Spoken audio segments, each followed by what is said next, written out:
My name is Rina Berkus. I'm the clinical supervisor at Kavla Noir. And I want to talk today a little bit about a concept, a buzzword really in the mental health field, and that word is resilience. So what does that mean and why should we care about it?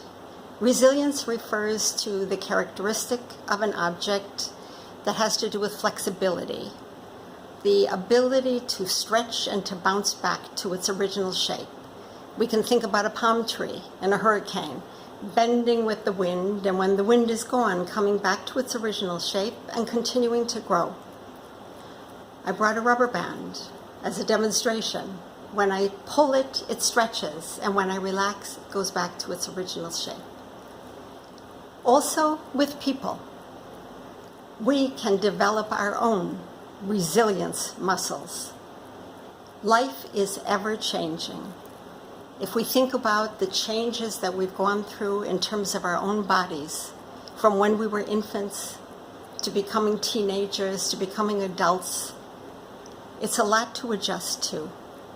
And then when we bring in all the outside environment, all the changes that take place in terms of people around us, physical moves that we have, schools that we change, work environments that change, weather changes, and unfortunately, there's such a thing as pandemics.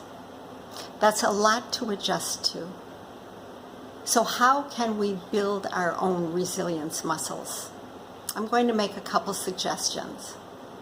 The first is to accept that change is part of life. Not just accept it, but to celebrate it.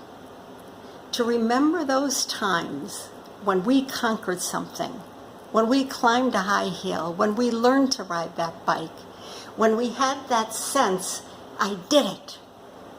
That moment of exhilaration makes all the effort worthwhile. Another thing is to develop a positive self-view. And this is something where parents can help children a lot. Oftentimes, as children, we're faced with a job that seems too big. And it's helpful to remind the child, remember when you didn't know how to do this and now you do. So too we can do with ourselves as adults. Remember when I didn't know how to do that and now I do know how. Because I can learn.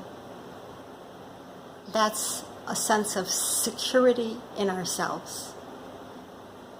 It's also very helpful always to break things down into baby steps. If we look at the whole picture, if, for example, as a child faces a room that's been trashed with a friend in the afternoon, how are they going to start to clean it up? It's too much.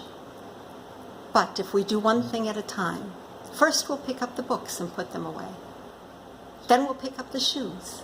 Then all of a sudden the job becomes doable. We can do that also with ourselves as adults.